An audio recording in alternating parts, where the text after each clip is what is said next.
She's in Portland, Oregon, and New Delhi, and her three children, with her three children and her partner, I beg your pardon, and is currently working on a novel. Good afternoon. It's great to be here. You've already met the illustrious people. I love the dramatic entries that each of us made. But before we get on to the subject of the second novel or the second book this afternoon, I'd just like to make a brief statement.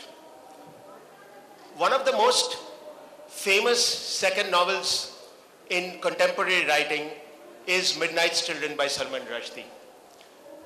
We believe that what has happened in keeping Salman Rushdie out of Calcutta is a shame. We believe that all of us here are opposed to the idea entirely, but we also believe that it is time for writers to reclaim the city, to reclaim Calcutta, which has always been the home of free thought and free expression, and indeed to reclaim our entire country as writers and as speakers. And I'd like to start by inviting each of us here, starting with Jeet here on my right, to say something about this. Well, it's not even to do with Calcutta, really. It's a trend that is happening in every city in India, at every festival. And I think mostly we saw it happen in Jaipur, which really is a crucible in some ways, because everybody looks towards it, and every utterance made in Jaipur is subjected to the kind of scrutiny that I think you don't get at other festivals. But that said, what happened over the last couple of years in Jaipur, where there seems to be a contingent of people who are eager to be offended and are looking for sentences or words or ideas that they can take out of context and then be offended by. I think that is a very new phenomenon in India, and the unfortunate thing is I think we are seeing the beginning of it, and I think it's going to grow, and it's going to grow heads, and it's going to become the kind of monster that nobody will be able to control. And that's just a very frightening thing to think about. Thank you. Mridula? This is a little unexpected, so I haven't maybe thought enough, but when I think about what the best among us, not only writers but thinkers in general, offer society in terms of critique, it would be a travesty to move in a direction where we deny them that space and silence them. Whether we agree or disagree, it's really, we have to have a kind of a national culture of confidence, because it takes confidence to be self-critical. Our own writers critical of ourselves, this is not anything to be frightened of, and it's certainly not something to silence. The other thing is, to the extent that this is about fearing change, change is always happening. And if we don't comment and reflect and critique as we change, we might change on some other agenda, not our own. So I think what writers and thinkers give us is an opportunity to really reflect on what our agenda is. And if somebody writes and reflects an agenda that you're not interested in, nevertheless, it's a place from where you can then think in opposition, not silence. You don't have to buy the book. You don't have to read the book. You don't have to show up for the session. But to silence, to deny access, to say you can't come, this is injustice. Thank you. Amitabha? I want to say, being from Delhi, I've always had tremendous respect for Calcutta as a place where literature and ideas are not just respected, but part of everyone's everyday life. This is a respect that I continue to have, but I may lose unless people from Calcutta do something to make sure that I don't. Thanks. Hello everyone, thanks for coming. Jeet and I were both involved by choice in this battle from last year. I would like to say that this battle has been going on in various levels from over the last 20 years at some level, when M.F. Hussain has been attacked, when various films have been stopped, when Taslima Nasreen has been stopped from coming to Calcutta, when she was assaulted by goons in Hyderabad and so on and so forth. There are many examples. But I think what's happening now is that attacks on arts, attacks on literature, attack on filmmaking, attack on all creative expression is reaching a kind of critical mass. And somebody said to me the other day that I think India is becoming a much more intolerant country. I don't think that's true. I think it's important to remind ourselves, assuming that most of you or all of you agree with us, it's important to remind ourselves that we are not alone. We are maybe in a minority, but most Indians are not of the bent of mind that are going to go out and burn a book that they haven't read, or kill an author, or attack a filmmaker that they don't know the work, whose work they don't know. What is happening is a very, very small fascist mentality, a very, very small fascist phalange that cuts across parties, whether you call them right-wing, left-wing, CPM, RSS, BJP, Congress, Trinamool, all of them are at fault. All of them have misused attacks on artists to try and garner votes. And they are a small minority. Calcutta is not an intolerant city. India is not an intolerant country.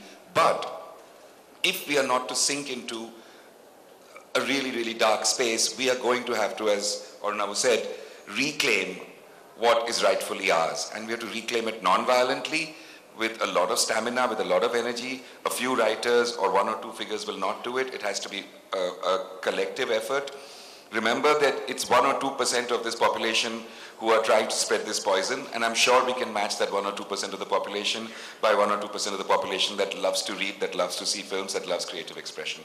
So I would urge you all in whatever way you can to help us all cross this road. Thank you.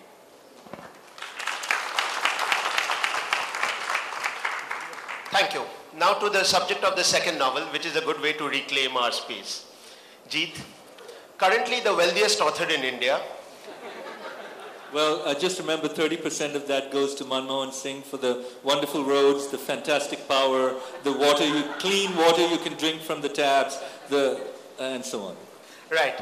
Still, currently the wealthiest author in India. The winner of the DSC South Asia Literature Prize and the most fated writer in recent times. Jeet, is there a lot of pressure on you to repeat the act that you pulled off with Narcopolis?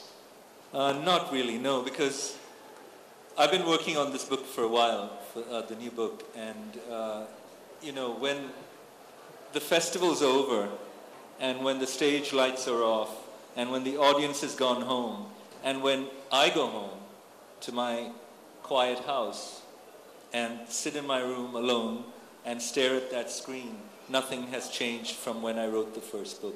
All the same anxieties and the same stresses and strains are in play. And I actually welcome those anxieties because they keep your edge. And, you know, well, we'll see whether they kept the edge. You know. You believe him? You don't think he's under greater pressure now? I think Jeet is telling the truth. I think he's a neurotic, self-biting kind of character enough, knowing him, the little bit that I do, that he would get a little bit of a kick from all this stuff, but then I think he would just turn around and say, fuck it, I'm just going to, you know, I still have a problem here. And also, just remember, I'm not 25. I'm unlike Ruchir. And as I've told Jeet, my computer is breaking up and he's got the money, so he should help author friends out since I don't have the kind of cash he has. So there is this kind of tension that maybe I'll have to win some more money to fend off the sort of hangers on and so forth. So well, I think the tension's there. The whole question is kind of moot because I think you're done with the second novel. I think yesterday or something. Can I say this? Of course.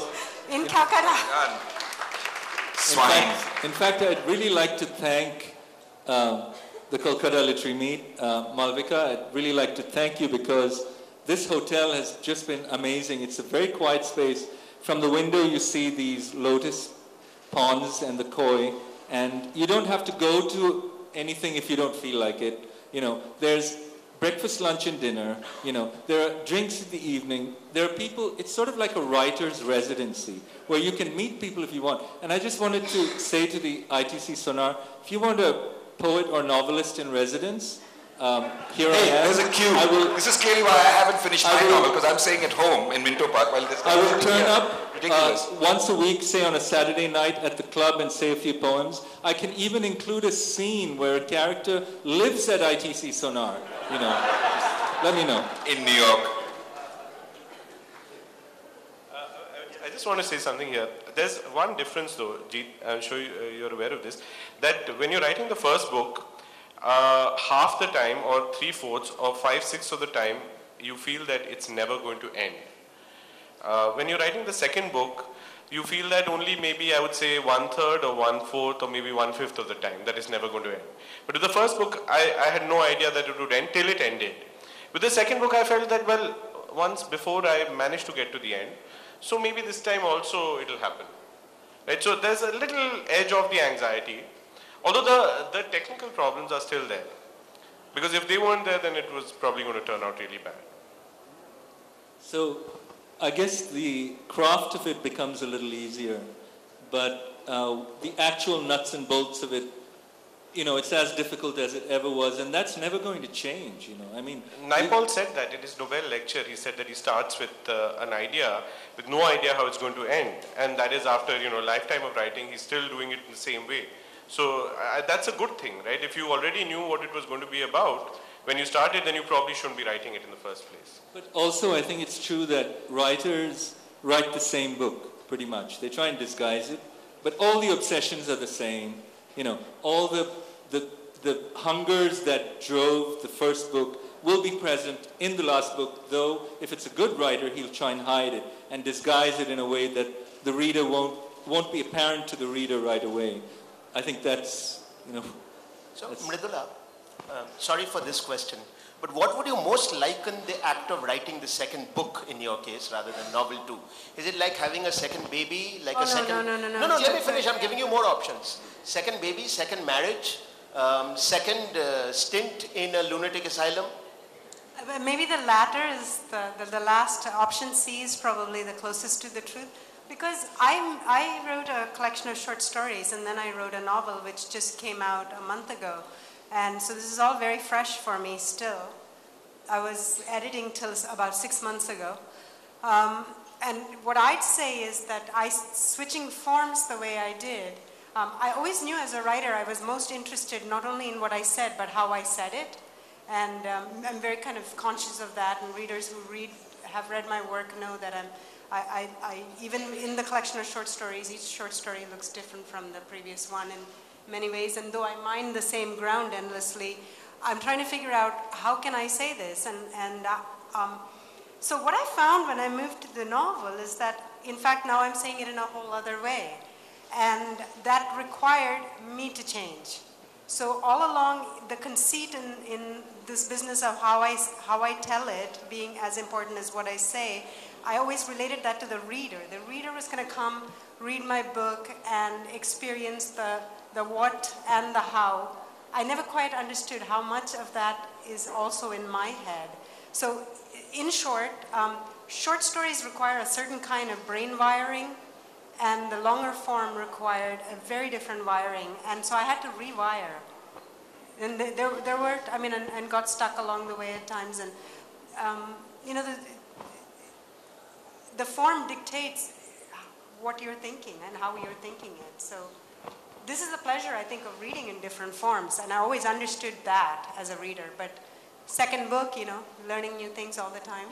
Yes, so part of one reason for the shift, if you like, in your perspective, was the difference in form. But would you like to generalize from that and say a writer becomes a different person each time he's doing a new book, and therefore the second novel is written by a new person? You know, somebody said, you know, we only tap something like 10% of ourselves anyway. So I don't know that we get to become a new person, but we get to become acquainted with more of ourselves. So we're all more than we know. You know, this is the reason to feel very confident. I know I sound like I write for Reader's Digest, but yeah, we're better people than we know ourselves to be, and part of self-exploration is figuring that out. So this is a good time for you to read us a little bit from your new work.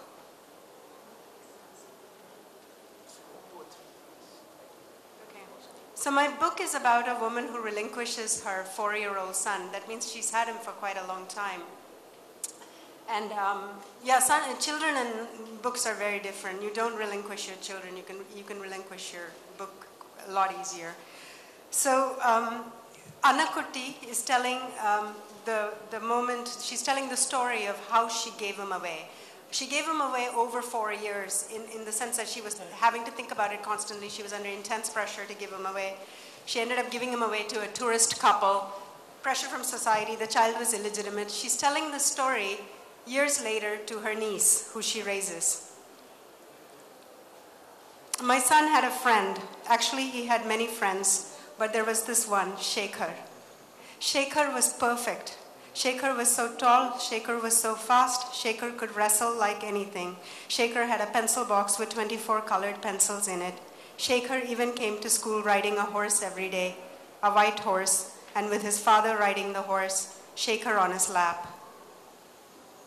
And the man who replies to her is also part of this conversation, her lover. And your son was longing for a father. Yes, yes, I know that. I too dismissed it as fantasy. There was a real Shekhar. I used to listen just to humor him. I used to listen to the stories about the big lunches that came in a car for Shekhar every day. Masala dosa, too big to fit in a tiffin. It came on a plate covered with a cloth. The driver brought it to the school veranda, and the teacher came out and put a chair and a table for Shekhar to sit in and eat his lunch.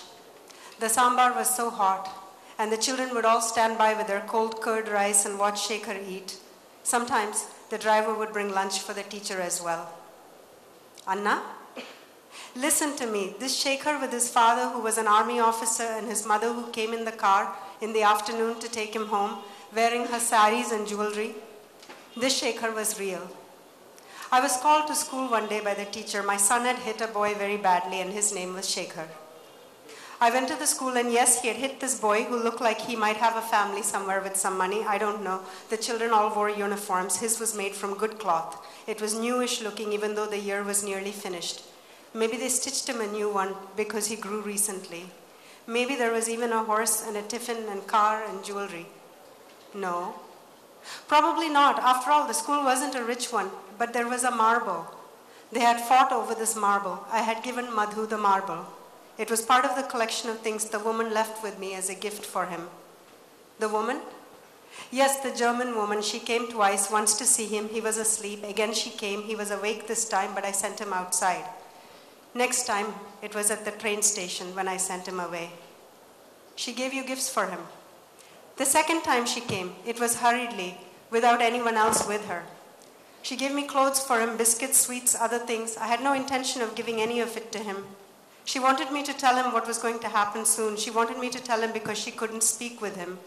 I think she spoke German. Maybe it was another language. The Germany woman insisted I should tell Madhu that she was going to be his new mother. She insisted I give him the sweets and the biscuits. His birthday was just a few months before. I had not even been able to buy him a cake. And she left all this for him so that he would be happy to go with her. And a marble. A bag full of marbles. I put everything away. The next day he found one underneath something. Must have rolled its way there. I let him have it. I told him I had bought it for him. I was changing my mind already. I wasn't going to let her have him. I was so confused at that time. I didn't know what I should do. Anna, what happened then? I sent him away. No, what happened with the marble and Shekhar? Oh, the marble. He took it to school. He took it there and he probably showed it to everyone. It wasn't like any marble you can buy around here. It was clearly foreign, and I think this boy Shekhar tried to say it was his. It couldn't be Madhu's. I asked Madhu afterwards what had happened. He said they were playing with it, rolling it between them on the bench at school, and whenever it fell from the bench, Shekhar said Madhu had to go get it for him. It seems when they play with Shekhar's ball, that's the rule. Whether Madhu throws the ball and misses or Shekhar, it is Madhu who has to collect it. I know how that game is played. One person is in the game is the master, and the other the servant. For Madhu, this marble meant he was not the servant. He beat up the boy with a nice uniform. Whether he rode to school on a horse or not, I don't know, but his new-looking uniform had blood on it. I told Kuttiyamma principal not to bother with punishment for Madhu. I told her, Madhu is going away. He won't be coming to school anymore. You decided. I thought maybe the other children knew the thing the adults held against Madhu. Maybe they'd heard from someone somewhere, Madhu is a bastard. And if the children know, then soon Madhu will know. No, I never told, I never decided. I changed my mind again and again, 1,000 times. I lay awake all night. I touched him all over, every bit of him that last night. I put my nose to his nose, and I breathed him. I thought of how I had made him in my body. How could I ever let him part from me? But I did. Thank you. Amitabha, the first novel, literally you have a whole lifetime to write. But the second novel, you don't have the rest of your life to write. That's true. And that is probably a problem. But I think that what happened in my case was that it took me a long time to write the first novel. A few years figuring out what the voice was, and then I started writing it. It took me 3-4 years to write it. And in the meantime, and it was a semi-autobiographical thing. I gave in and decided to write the semi-autobiographical novel. But in the meantime, while I was reflecting on a time which had long passed in my life, other things were coming in. So after I finished writing the first novel, and I took a breath, I cleared that out of my mind, so other things started popping up. So then I realized that, okay, while I've been busy doing all this, the input has been flowing in, and it's been building. With this one, it was particularly strange because this is actually the third novel that I wrote. It's the second published. And the second novel I wrote, I finished it, and I was completely exhausted. I'd spent a year working on this along with my job and all that. And I told my wife I've been going on a break from writing for at least a year. And 3 weeks later, one day I said that, I have this idea. Do you want to listen to it? And she said, you're on a break. I said, just listen. I'm just talking. We're just talking. And this book, the ideas for this book were almost fully formed when I told them to her. And I wrote it in what for me was record time, almost, maybe 13 or 14 months at most. And a lot of people ask me, why did you write this? How did this idea come to you? And honestly, I don't know. It just came out one day. It just needed that second novel to clear out of my head. And it just, came out and said, me next. And it has nothing to do with the second book or the first book for that matter. So the first novel is what is conventionally called a coming of age novel. What's the second one about, very briefly? The second one is about a neighborhood in Baltimore, which was a city I lived in the US, which is about to be demolished. And a bunch of people, an Indian, a Pakistani, an African-American lady, and this young white American couple, who are kind of trying to prevent that from happening. Right. And the third one is about that very rare phenomenon in Delhi called corruption. Yeah. And has that very unusual character of a corrupt bureaucrat. But really, it's a very unusual book in the way this person and his dharma of looking after his family is balanced against his need to make it possible and the methods that he has to undertake. Would you like to read us a little bit from the Householder? All right. This is The Householder. My recent book came out last year. Let me find this.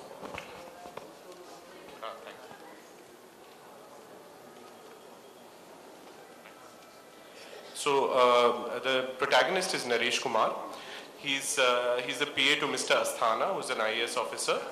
And at the end of chapter 2, both of them have been suspended because the minister has deemed that was the right thing to do. And now chapter 3 begins. The first few days after the suspension order came, Naresh felt like he was on holiday. Aarti, his wife's constant exhortation, do something about this, go and talk to someone, use your contacts to get out of this mess, heightened that vacation feeling. It made him feel like a truant schoolboy who had magically acquired immunity from his mother's importuning. He heard out what she said, nodded along, promised he would do whatever she wanted him to do, then returned to the newspaper. Leaning back into the extra time that had suddenly become available, he felt the accumulated stress of the everyday dissolving. The morning's race to get ready on time had disappeared, as had the daily ordeal through rush hour traffic. He spent those first days luxuriating in the absence of a routine, enjoying the quiet outside his windows during the day, a weekday quiet more perfect than any he had experienced on a weekend. Occasionally, he did try to worry about what had happened or focus on finding a way out, but in those first few days of release, it was as if some mysterious unguent salved all anxiety. Then, Aarti tired of being ignored and stopped saying anything, and the feeling of freedom went as inexplicably as it had come. In the past, when Naresh stayed home on a working day, it was because of illness or because a relative was visiting or when Seema's wedding was imminent. Those were exceptional situations, either debilitating or busy or joyous, and the house wrapped itself around them, becoming a nursing home or a hotel or the command center of a complex operation. But this time, there were no special circumstances, and so Naresh had to witness the weekday rhythms of his house as they really were. The sweeper woman came at 9. She went room by room, first with her broom, then with a bucket of water and her swab. When she came through the living room, he would try and lift his legs to get out of her way. Then, finding that uncomfortable, he would go to his room and continue reading the paper there, only to find her coming in there next. He tried telling Aarti once or twice to get the sweeper to skip the living room, but she refused. Do you know how much dust comes in here? She should be cleaning twice a day. By 11, the sweeper woman would be done, and Aarti would also have finished cleaning the kitchen after the morning's cooking. She would take the clothes out of the washing machine, it had been Naresh's gift to her on their 20th anniversary, and put them out to dry. By this time, Naresh would be done with the newspaper, and Aarti would have gone in for her bath. After her bath, for a few days in the beginning, she sat with him for a while. But when the topic turned to his suspension, he would pick up the newspaper. So she resumed her normal activities, either sitting down with one of her magazines or going over to a neighbor's house to exchange gossip. Aarti ate lunch at 1:30, then watched soap operas on TV for an hour before taking an hour's nap. These 2 hours were the most difficult of the day for Naresh. He disliked soap operas. Real people don't behave like this, he would say, but to Aarti's rejoinder, then why not just treat it like fantasy? He had no reply. Earlier, when he went to the office, he would have to contend with only 1 hour of this kind of television in the evening, managing to tolerate it by hiding behind the newspaper or going out for a walk, ensuring that the TV was switched to the news at 9. But now, with the newspaper finished before lunch and the sun beating down outside, there was no way to avoid the television except to go into the bedroom and lie down. But the sound effects and shrill dialogues of the soaps leaked in through the gaps between the door and the wall, and sleep eluded him. He would be exhausted and restless by the time Aarti came in for her nap, but he would pretend to be asleep till her breathing grew even. Then he would open his eyes and stare at the ceiling fan till it was time to wake up. Aarti woke up around 4 and went into the kitchen. Praveen, their son, would also get up around then, so she would make him a heavy snack and make herself some tea. Now that Naresh was home, he sat with them at tea time, but found that Praveen was usually groggy, and Aarti, evidently habituated to her son's uncommunicative behavior, read a magazine as she sipped her tea. Sitting quietly at the table, Naresh would find himself waiting for 6 p.m. That was the time he returned from office, the time after which this house that he had plotted and pleaded and sweated to have allotted to him, this house where every single object, durable and consumable, had been bought with the money he had earned, this house where every single person ate because he worked, this house that didn't seem to possess the generosity to keep him during the day, this same house would open up and welcome him back, shamelessly ignoring the fact that he had not left all day. The house would readmit him into its rigid routine. Thank you. The afternoon life of the householder forced to stay at home because of suspension. Jeet, were you more relieved when you finished your second novel than when you finished your first? It hasn't quite sunk in yet. It's just this week, actually, that I feel I've finished the story of it, the prose of it. This new book ends with a book of poems written by one of the characters, and just like Dr. Zhivago. And so I'm going to keep working on that. I'm going to keep writing poems for that book of poems, but otherwise, the story is done. The book is done. And how is it different when you're writing, being a poet, and you started out as one really in terms of your published work? How is it different when you write prose? Well, I liken it to the difference between joy and drudgery. The difference between ecstasy and boredom. When you're a poet, when you're writing a poem, you however long it might take, you do it very quickly in a burst.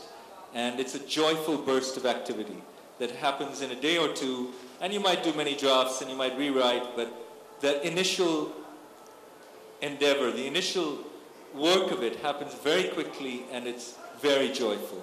A novel, as most novelists I think would agree, it's a whole other kind of beast. It's a 9-to-5 job. You have to sit there and work every day. You have to worry about things that have nothing to do with writing. You have to worry about your health, for instance, because you need stamina to do it every day. So you have to not drink too much. You have to work out a little bit. You have to think about what you eat.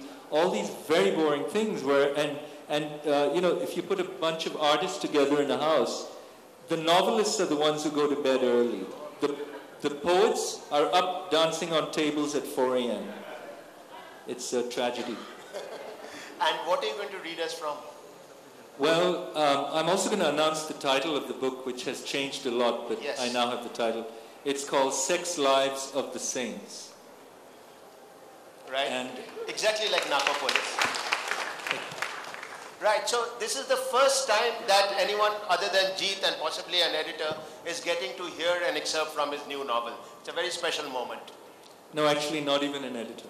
Not even an editor. This is a section from the novel. It's a novel about a painter who's also a poet and a thief, and he lies and cheats and steals and is just the worst kind of human being. But he's also, in a way, a kind of a saint. But the section I'm going to read he doesn't appear in this. This occurs around in the middle of the book. It's to do with a televangelist called Benny Time, and it's a section called The Annals of Time, and this is the bit in which Benny meets the musician with whom he will collaborate on his televangelism stage shows. If I come to a word that begins with the same letter that friend begins with and rhymes with good luck, I will, because I don't want to offend anybody, I will say beep. But if you want to know what it is, call me later. And I might have to beep other bits as well, because after all, this is India, and we don't want to offend anybody, do we?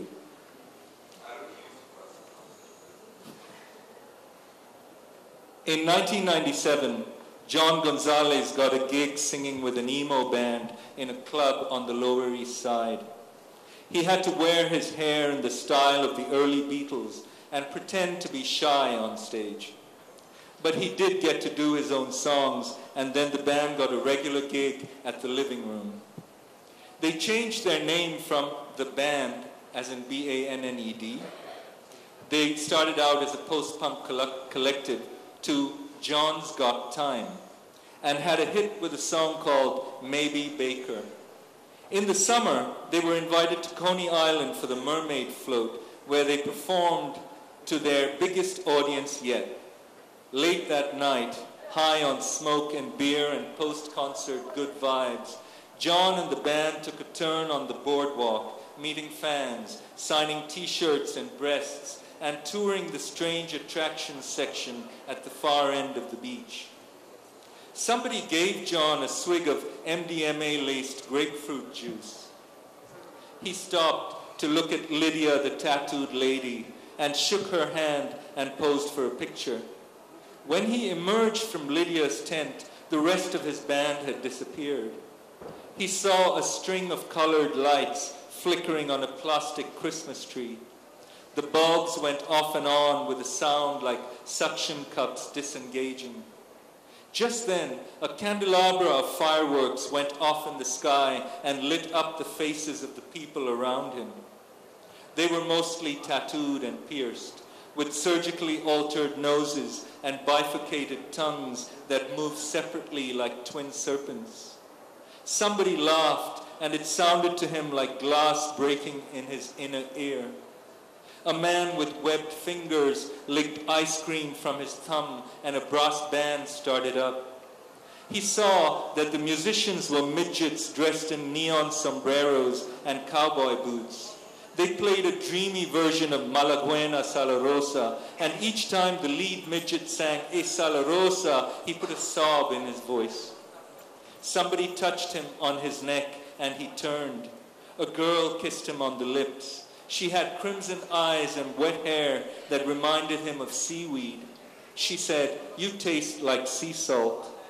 He wanted to tell her that she was the one who tasted like salt, but instead he said thank you and forgot why he was thanking her. She took his hand and led him to the darkest part of the boardwalk where the man with 2 dicks had a tent. They paid and went into a space lit by candles.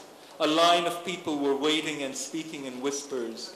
John and the girl joined the line, which moved very slowly. The girl kissed him again, a long kiss that gave him an ache in the chest and made it difficult for him to breathe. And because his eyes were closed, he felt as if he were drowning. He thought, my pulse is too fast. Oh, beep, he thought, what was in that drink? And just then, a curtain parted, and they stepped into a space that looked like a prayer room. There was a pew, and behind the pew on a stand was a tall man who wore a bird mask and nothing else. They went up to him, the girl in front. The man's penis was of average size, but growing just above it, in a straight line from his belly button, was a smaller penis about 2 inches in length. It hung to the side like a wart. The girl touched it carefully, and John saw the man look at her for the first time. She beep, beep, beep, beep, beep, beep, which stayed flaccid, although beep, beep, beep, beep became hard. When John looked up, he saw that the man was watching him, drawing him in with his eyes.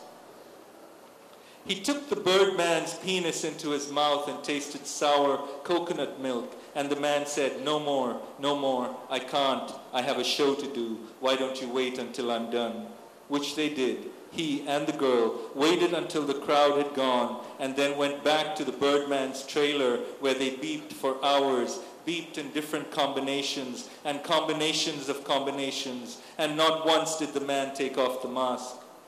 When John woke, the girl had gone, and the man was sitting in front of a mirror. His mask lay on the floor. They watched each other without speaking, and then they made love looking in the mirror. In the shower, the birdman kissed him for the first time. He said, I caught your show last night. Do you want a job? The pay is better than your current gig, but you'll have to lose the band. Though I have to say, I like the name. And that was how Benny Time met Johnny Starr. Thank you. Thank you very much. Thank you for being liberal. Hi, Ruchi.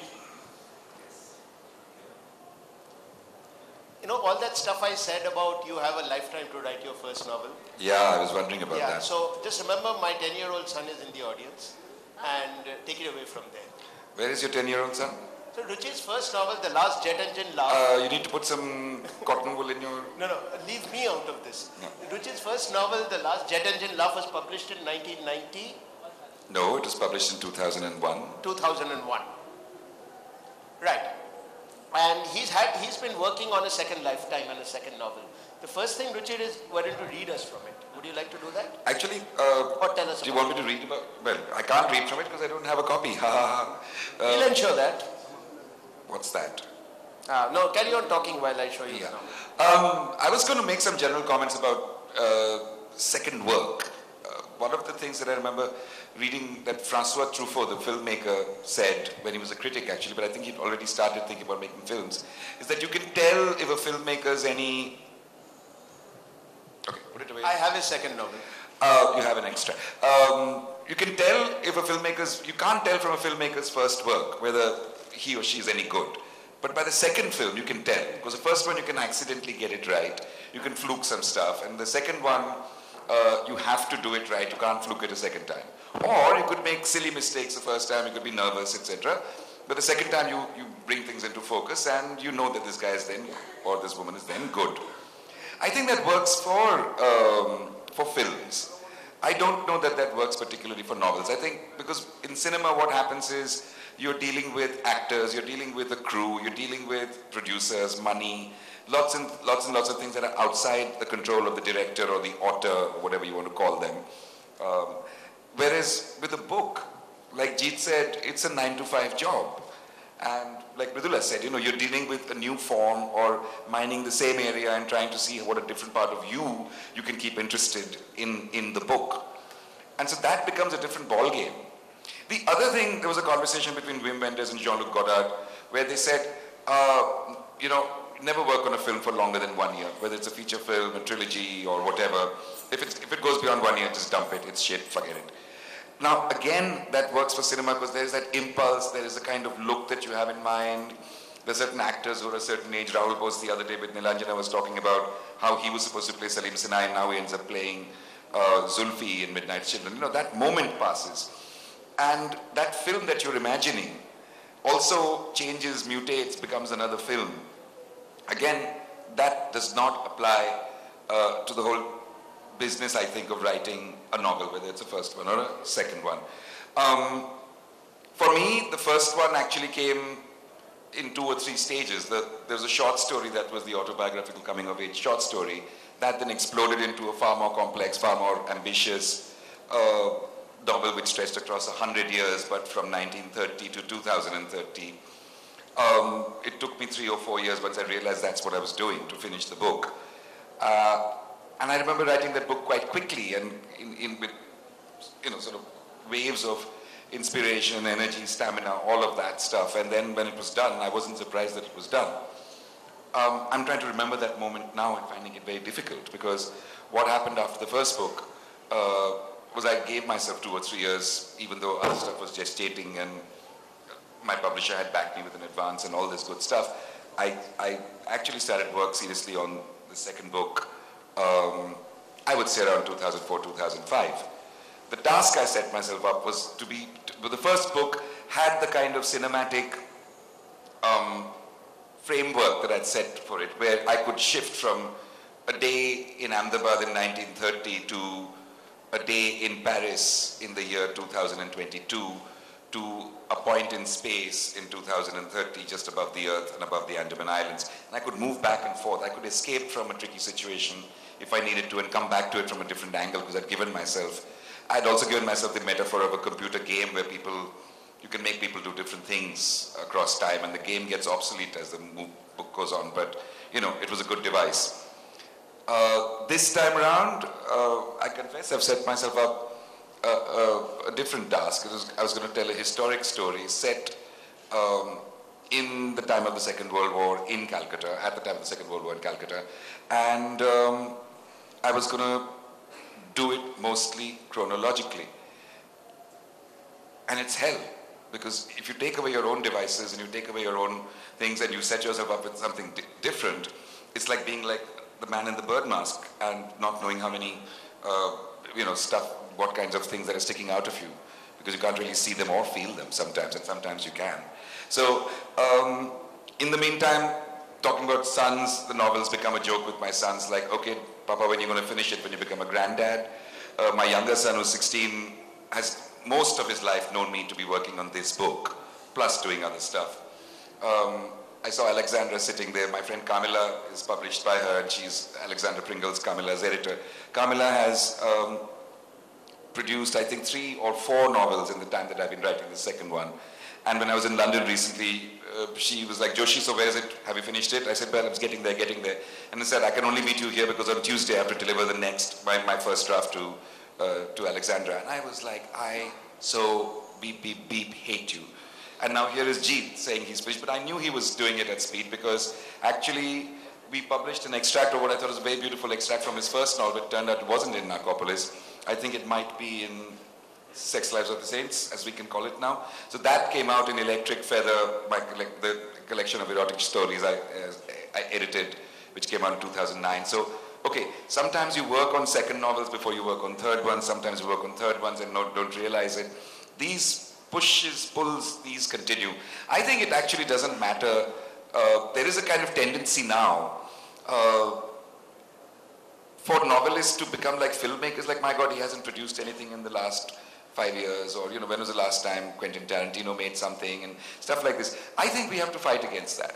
I think the problem is when something comes out, hopefully it's good, or the next thing will be good. It really can't do it. Some people can do it very regularly, metronomically, and produce good stuff. There are other people, nobody I've mentioned today, but people whose names I will not mention, who keep coming out like a drum machine. Every 3 years, you'll see a new book popping out of there. And you think, oh no, why another one? Why does he bother? But that happens too. And I've realized that there's a momentum that's churned by authors writing good, bad, indifferent. Their name stays in the public eye. So the good ones and the bad ones and the middle ones kind of meld. But as time passes and you look back and you say, yes, Grimus no one remembers, but Midnight's Children was indeed a great book. Shame, which I always thought of as his real second novel, was shameful, pretty bad. But the third one, we all know what happened to the third one, we're still talking about it. Fourth one was Harun and the Sea of Stories. So different writers have different moments in which they produce their great work. Some of them produce it in a spurt, others produce it interspersed across very, very mediocre work across careers. You have to learn to stop worrying about that.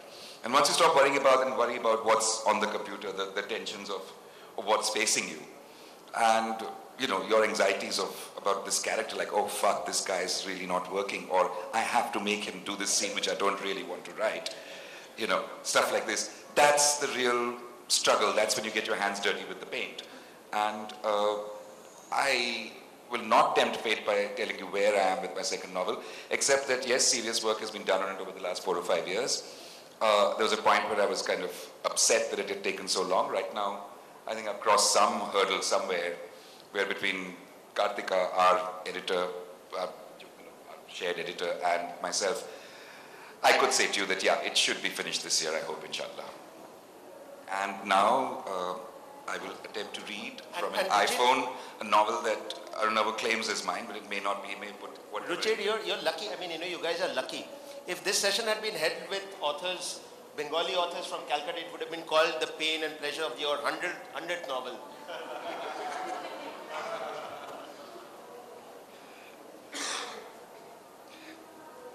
Okay, how much time do we have? Because as much as you like. It's only Jug and Bunny after this. no, but seriously. Because I'll actually keep it to a short extract, because actually I feel somewhat fraudulent in the sense that Jeet has actually finished the manuscript. These guys have published second book, so I will just keep it. I will read one chunk, talk briefly about it, and then we can get out to other stuff. Calcutta, 1944. So yes, let's do this to jazz. The percussion sound of bone crack, not full crack, just a light crunch of skeleton upon skeleton, the long trombone of the 9 o'clock siren, the long whimper of the truck engine dying down, good old Bedford 4-stroke bass, the bone heat, the bone beat still going, the scat of morning dogs about to be left hungry, the food being trucked away like a tune being pulled on them. But, just before the half number ends, the horn yowl of Mago, oh Mago, some poor dame's voice shiny as if through brass rough paper thin, but still full, all the timber of life, not clear if she's going high for some husbandman's face she's seen on a body drumming into the morning transport, or if it's just her own face she sees there tomorrow, or her third or fifth babies, or her old mama who she's just seen going down. In grand and meaningless memory, hey man, let's put the sharpest cook knife into the carcass of jazz, between the luscious dead meat and the marrow-rich bone, between the smooth score and the maverick hi-hat, between the slothful, slumberous deep sax, bare E-tone, since you ask, and the hopped-up guitar strangling its own strings, between the lute calls white-ass double bass, who does a motherfucker fucking thinks he is, Mozart, and the mewling of the rear gunner's clarinet, hope for his crew's sake he shoot sharper than he blow, hope for all of them a quick and early death, a clean wipeout, unlike the bone bags being shuffled here in front of my sad and sorry eyes. A clean go a mile above the whitest mountains on earth. Maybe as many as 5 seconds, 10, maximum 15 of knowing that this your end. Your big hello to hell heaven, and then you's gone. Either the record finished scratch of nothing type eternity, or floating in that ocean of air like one of these statues these people love to float into the river after their carnival. floating and knowing you managed to take a few slant eyes with you. Who knows whether friend or foe, Jap or chink, but knowing for sure the flag can't touch you no more. Knowing the shell puffs is now some sort of celebratory send-off to you, your life, who you used to be. But not like this, not like this, not like this cart-packed shuffle of bodies, filthy with the ghost of a shit they managed to pass before their passing. Their stomachs still craving, empty as a beer barrel on Monday morning. Even after death, their eyes looking for food, their mouths looking for a taste. They was unlucky to have it, they was kids. Sound of an ungrown kid, all this rattling. Sound of a mass kid that never grew up. Sound of something that learned to dream too damn early for its own good. Like a bunch of mosquitoes trying to write poetry. Like a band of cockroaches trying to follow a tune sheet. It's like someone drop a big slow bomb on these fuckers. A bomb bigger than God that spreads and spreads and spreads. Something like universe. Big 4.8 12-engine Silverbird dropping a big piece of resonance. And you know what? It's gonna come down the old Mississippi one day, just like it came down here, this delta. We're in the face of hell. But what hell? Where in hell is hell, except right here, right in front of my burning eyes? And maybe I shouldn't feel so bad for them. At least not for them that's dead, because they done got away. The whole daily stack of them. Hell maybe gets carried away to the river every morning in 3 camouflage green trucks. The bags filled to the top. And baby, there's nothing you did, could give me, nothing you can take away that plays any tune with this. So let's do this to sound, let's do this to jazz, let's just do it. 1 second. Something stands firm behind Byron's head, doesn't swim and slide like everything else around him, and he realizes it's the wall he's been leaning on. As he stares, trying hard to stop his eyes from prancing, the men pull down the tarpaulins, curtaining the packed corpses. One by one, the Bedfords growl into life, their exhaust pipes blasting out in sequence. First one, then the other, then 2 together, then all 3 going at once in smoky agreement. The scraping of the horn rim against the wall comes to Byron as much after he finds himself tottering in the middle of the lane, much after he has pushed himself away from the support and walked right into the exhaust fumes. After the first weary lorry creaks away from the narrow pavement, he looks down and sees, without any permission from him, his feet have spread themselves into playing position. That's right, he thinks, let's do this. As the trucks nudge themselves into line and head towards Newmarket, Byron brings up his cornet and presses the mouthpiece to his lips. Not too hard, just so. He breathes in everything, the smoke, the morning air on Kidd Street, the whole dirty blue sky above him. Then he narrows it down to his instrument and lets go of it all. Thank you. We have time for very quick questions. Yes, all right. Thanks for that. First for listening to. Basically, this looks like it's from my second novel because it came out as an extract in Civil Lines early last year.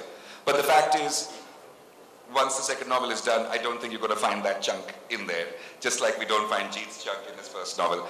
This will probably end up in another book, which may follow shortly after the next one, just to let you know. All right, thank you. So questions you can meet the authors afterwards as you are buying many copies of their books and getting them signed many times. Just like to say thank you to the best second book writers ever, Jeet Thayil, Mridula, Koshy, Amitabha, Bagchi, Ruchi Joshi. Thank you very much. Have a great day.